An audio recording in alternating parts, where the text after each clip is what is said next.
ತೆಗೆದುಕೋ ಈ ಹಗ್ಗವನ್ನು. ಇದು ನನಗೊಂದು ಕಡೆ ಪುರಸ್ಕಾರವಾಗಿ ದೊರೆಯಿತು.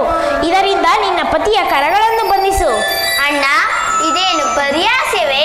ಇದು ಪರಿಹಾಸ್ಯವಲ್ಲ ಸಹೋದರಿ. ಶತ್ರುಗಳ ಹೆಡಮುಡಿಯನ್ನು ಬಿಚ್ಚುವುದರಲ್ಲಿ ನೀನು ಮಹಾಪಂಡಿತಿಯಂತೆ.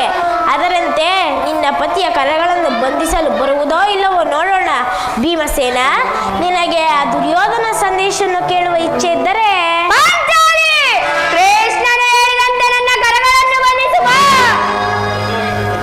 ಭದ್ರವಾಗಿ ಕಟ್ಟು ದ್ರೌಪದ. ಸಡಿಲವಾದರೆ ನನಗೆ ಭಯವಾಗುವುದು.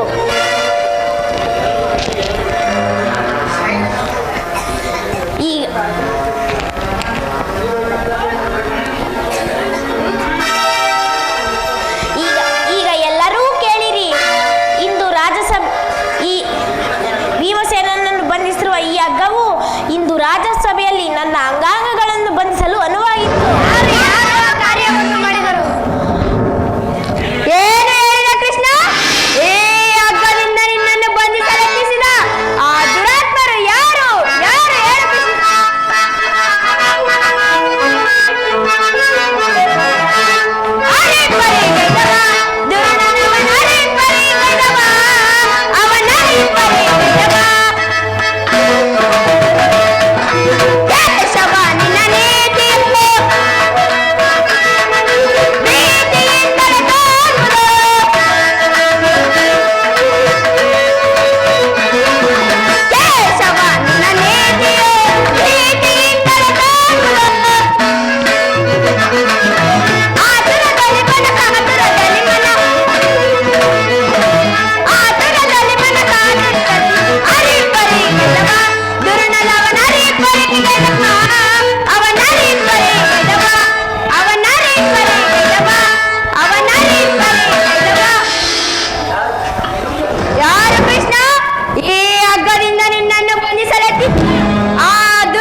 ಶಾಂತರಾಗು.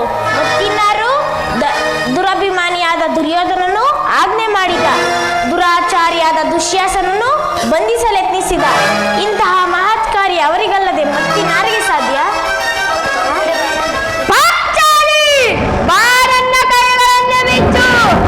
ಈ ನಿಚ್ಚಾಕೃತ್ಯದಿಂದ ನಮ್ಮ ದುರ್ಯೋಧನನ ದುರಭಿಮಾನವು ಶ್ರೀಕರವನ್ನು ಮುಟ್ಟಿರುವುದು. ನಮ್ಮ ಪ್ರಿಯ ಬಂಧುವಾದ ಕೃಷ್ಣನನ್ನು ಪಾಂಡವರ ರಾಯಭಾರಿಯಾದ ಆ ಪುಣ್ಯಕಾರವ ಈ ರೀತಿ ಅಪಮಾನ ಮಾಡಿದ್ದಾನೆ. ಅಗ್ರಜ ಧನಂಜಯ,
ಸ್ಪರ್ಶದಲ್ಲಿ ವೀರ ರತಿಕರ ಘೋಷದಲ್ಲಿ ಎಂದು ಹೇಳಿದ.